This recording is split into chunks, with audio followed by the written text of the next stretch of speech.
അള്ളാഹ് ഹലാലാക്കി ഒരു രണ്ടാം ഭാര്യ നിങ്ങൾ അനുവദിക്കാത്തതിന്റെ പേരിൽ. നിങ്ങൾ നല്ലോണം അനുവദിച്ചത് ഞങ്ങളൊക്കെ കിട്ടിയിരുന്നു. അടി ഇടാനാവൂല എന്ന് വിചാരിച്ചിട്ടാ. സത്യം, പാവപ്പെട്ട കുട്ടികളെ കാണുമ്പോ ബാപ്പാരെ കണ്ണുനീര് കാണുമ്പോൾ ഞങ്ങൾക്കൊക്കെ ഉള്ള ഒരു അനുഭവം പറയാം. നിങ്ങൾ വിചാരിക്കല്ലോ മൗലൈമാര് രണ്ടിട്ടെന്ന് ഓൽക്ക് വേറെന്തോ ഇൻട്രസ്റ്റ് ഉള്ളതുകൊണ്ടാണ്. പടച്ചോനാണ് ഹൃദയത്തെ തട്ടി ഞാനൊന്ന് പറഞ്ഞോട്ടെ. ദാ ഈ കഴിഞ്ഞ ദിവസം പോലെ മുജാഹിദ് സെന്ററിൽ, കോഴിക്കോട് മുജാഹിദ് സെന്ററിൽ ഒരു ഇബ്രാഹിക്കാണ്ട്. നിങ്ങൾ ചോദിച്ചു നോക്കി നിങ്ങളെ ഭർത്താക്കും, അദ്ദേഹത്തെ അറിയാത്ത ആരുമില്ല. അദ്ദേഹത്തിന്റെ മകളുടെ കാര്യം എന്നും പറഞ്ഞ് കരയും ഇബ്രാഹിക്ക, എന്നും പറഞ്ഞ് കരയും. ജീവിതത്തിൽ പലപ്പോഴും തോന്നുന്നു ഇബ്രാഹിക്ക ഞാൻ കെട്ടിക്കോളാം നിങ്ങളെ മോളെ എന്ന് പറയാൻ. നിങ്ങൾ അനുവദിച്ചോ? നിങ്ങൾ പെണ്ണുങ്ങൾ അനുവദിച്ചോ? എന്നിട്ട് ആ ബാപ്പാന്റെ ഞങ്ങൾ പ്രസംഗ രംഗത്തൊക്കെ പോകുന്നുണ്ട്, ഞങ്ങളോടാ പറയാ. അതാണ് പ്രശ്നം. അപ്പൊ ഞങ്ങൾക്ക് സങ്കടം തോന്നും. പടച്ചോനെ, ഈ പെൺകുട്ടി വയ്യാതാരായി പോവുമല്ലോ, കേട് വന്ന് പോവുമല്ലോ, ഓളെ കല്യാണം കഴിച്ചാൽ ഓക്കൊരു തൗഫീഖ് ഉണ്ടാവുമല്ലോ.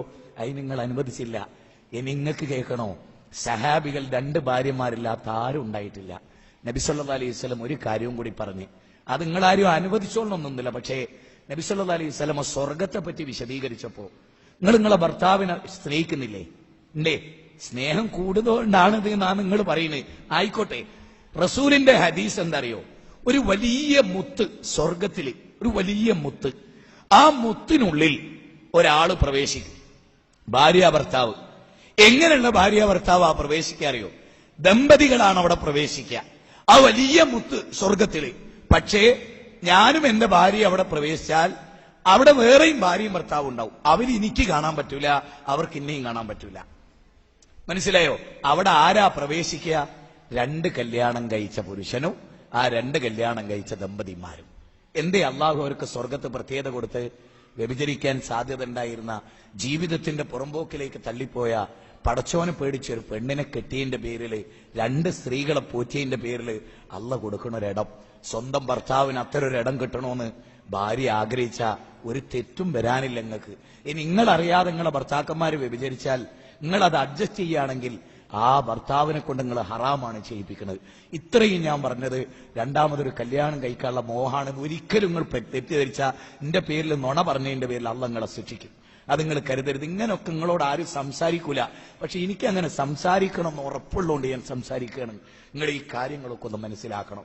ജീവിതം, നമുക്ക് ഈ ലോകത്തിനപ്പുറത്തൊരു യാത്രയല്ലേ. എന്താ അത് മറന്നു പോണത്? എന്താ അത് മറന്നു പോണത്? പടച്ചോന്റെ കോടതിയിൽ നിങ്ങളൊന്ന് ആലോചിച്ചു, ഒരു പെണ്ണിനെ വ്യഭിചാരത്തിൽ നിന്ന് രക്ഷപ്പെടുത്തിയ അള്ള നിങ്ങൾക്ക് പ്രതിഫലം തരൂലേ? ആ പ്രതിഫലം എന്ത് നിങ്ങൾ തടയണോ? നിങ്ങളുടെ ഭർത്താവ് 2 സ്ത്രീകളെ നോക്കി, അതിൽ നിങ്ങളുടെ ഭർത്താവ് നല്ല ഈമാനുള്ള ഒരു മനുഷ്യൻ, നല്ലൊരു മുത്തക്കി, നല്ല നിലക്ക് മക്കളെ പോറ്റിയ ഒരാള്, അയാൾക്ക് 2 ഭാര്യമാരിലോ 6 മക്കളും ഉണ്ടെങ്കിൽ ആ 6 മക്കളെയും സമൂഹത്തിന് ഉപകരിക്കുന്നവരായി അയാൾ വളർത്തുമെങ്കിൽ നാടിന് നല്ലതല്ലേ? തെമ്മാടികളായ മക്കൾ ജനിക്കുന്നതൊക്കെ എന്താ നിങ്ങൾ ആലോചിക്കാത്തത്? അതുകൊണ്ട് ഇനി നിങ്ങൾ ആലോചിക്കണം. ഈമാനുണ്ട് നിങ്ങളൊന്ന് ചെന്ന് പറയണം. അത്യാവശ്യം സാമ്പത്തികമായിട്ട്. എനിക്കറിയാം മുസ്ലിങ്ങളൊക്കെ റിയൽ എസ്റ്റേറ്റും അതും ഇതൊക്കെ ആയിട്ട് ബന്ധപ്പെട്ട് വീട്ടിലിരുന്ന് മൊബൈലിൽ മാത്രം ബിസിനസ് കൺട്രോൾ ചെയ്യുന്നവര്, വേറെ പണിയൊന്നും ഓൽക്കില്ല. 5 പേര് തൊട്ടടുത്ത പള്ളിയിൽ പോയി നിസ്കരിക്കും, നോമ്പ് ഓൽക്കും, സക്കാത്ത് ഒക്കെ പുരയിൽ.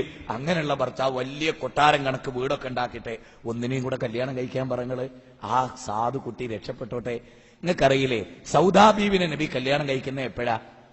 നിങ്ങൾ എന്താ വിചാരിച്ചേ? നബി സല്ലല്ലാഹു അലൈഹി വസല്ലമയുടെ ആദ്യത്തെ കല്യാണം തന്നെ 15 വയസ്സിന്റെ വ്യത്യാസത്തിലല്ലേ? 4 കുട്ടികളുണ്ടായിരുന്നു ഖദീജ ബീവിക്ക് അന്ന്. 2 പുരുഷന്മാരാൽ കല്യാണം കഴിച്ച് വിധവയായ ആളായിരുന്നു ആര്? ഖദീജ ബീവി. അതിൽ 4 കുട്ടികൾ ആദ്യമുണ്ട്. നബിക്ക് ഖദീജ ബീവിയിലൂടെ 6 കുട്ടികൾ വേറെ ഉണ്ടായി. ഈ 10 മക്കളെ നബി പോറ്റിയില്ലേ? ഒന്ന് ആലോചിക്കുക, എത്ര പുണ്യം നബിക്ക് കിട്ടി. ആ പുണ്യം നമ്മുടെ ഭർത്താക്കന്മാർക്ക് കിട്ടണം. അത് അഡ്ജസ്റ്റ് ചെയ്ത് ആ പുണ്യമൊക്കെ ഒന്നും കിട്ടും. ആ പുണ്യമൊക്കെ വേസ്റ്റ് ചെയ്ത് സ്വർഗത്തിൽ അല്ലാത്ത നിലക്ക് ഞാനിത് പറഞ്ഞപ്പോ എന്റെ ഭാര്യ പറഞ്ഞ എന്താ അറിയോ? അമ്മുത്തിൽ നിങ്ങൾ പോണ്ടാന്ന്, അസ്വർഗത്തിലെ മുത്തിൽ നിങ്ങൾ പോണ്ടാന്ന്. അപ്പൊ ഞാൻ ചോദിച്ചെടി ഞമ്മക്ക് ഒന്നിച്ചു പോയിക്കൂടെ എന്ന് ചോദിച്ചപ്പോൾ പറഞ്ഞേ, വേറെ എന്തൊക്കെ പുണ്യം നേടാൻ റസൂൽ എന്തൊക്കെ പഠിപ്പിച്ചിട്ടുണ്ട് അതൊക്കെ നിങ്ങൾ ചെയ്തോളി. നിങ്ങൾ എന്റെ അടുത്ത് വരി തന്നെ വേണ്ട, നിങ്ങൾ എല്ലാവർക്കും ദേവത്ത് എടുത്തിക്കോളി. എന്നാലും നിങ്ങൾ 2 ആള് സഹിക്കാൻ കഴിയൂല. ഈമാനില്ലാത്തോണ്ടാണ്. ആ ഒരു തലത്തിലേക്ക് ഈമാൻ വർദ്ധിക്കാത്തോണ്ടാണ്. ഇത് നിങ്ങൾ മനസ്സിലിടുക. വേറെ നിലക്കൊന്നും തെറ്റിദ്ധരിക്കരുത്. കാര്യങ്ങൾ ഇങ്ങനെ പറഞ്ഞ് മനസ്സിലാക്കി തന്നാലേ നിങ്ങൾക്ക് മനസ്സിലാവൂ എന്നുള്ളതുകൊണ്ട് പറയാണ്. കേട്ടോ. ഇനി ഇതൊരു ചർച്ചയാക്കിയിട്ട് നാളെ ഇങ്ങനെ അങ്ങോട്ട് ഫോൺ വിളിച്ച് ഇങ്ങോട്ട് ഫോൺ വിളിച്ച് എന്നാലും ആ പ്രസംഗം അങ്ങനെയൊക്കെ ആയിപ്പോയി എന്ന് പറയണ്ട. ഇത് നിങ്ങൾക്ക് ഇക്കോലത്തിൽ ആരും ഇട്ട് പറഞ്ഞു തന്നിട്ടും ഉണ്ടാവില്ല. മനസ്സിലായോ? ഇത് ഇങ്ങനെയൊക്കെ പുണ്യമുള്ള ഒരു വകുപ്പാണ്. നിങ്ങൾ ഇപ്പൊ കേൾക്കുന്ന പോലെ കേട്ട് എനിക്ക് ഉറപ്പാ, അല്ലേ? ഇനി നിങ്ങൾ ചിന്തിക്കുക, ഈ ഒരു അറിവുണ്ടല്ലോ, ഇങ്ങനെയുള്ള കുറെ അറിവുകൾ, ഈ അറിവുകൾ നേടുമ്പോഴാണ് ജീവിതത്തിൽ ഒരു സമാധാനം ഉണ്ടാകുക. ജീവിതത്തിലെ ഏറ്റവും വലിയ സമാധാനം ഉണ്ടാകുക ഇങ്ങനെയൊക്കെയാണ്. ഇനി ഞാൻ പറഞ്ഞിടത്തേക്ക് മടങ്ങി പോവാൻ, പെൺകുട്ടി ജനിക്കുമ്പോ അള്ളാഹു പറഞ്ഞ എന്താ?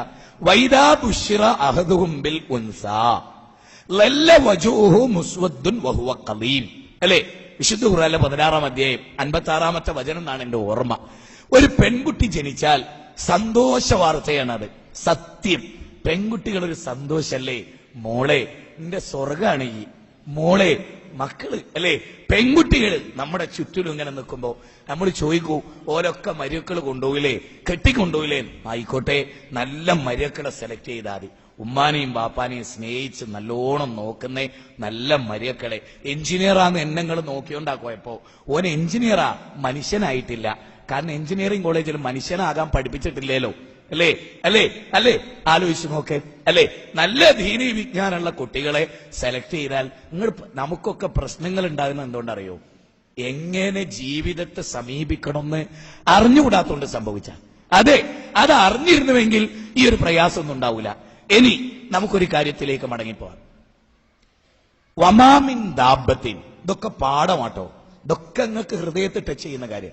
വമാമിൻ ദാബത്തിൻ ഫിൽ അർളി ഇല്ലാ അലല്ലാഹി റിസ്ഖുഹാ വയഅലമു മുസ്തഖറ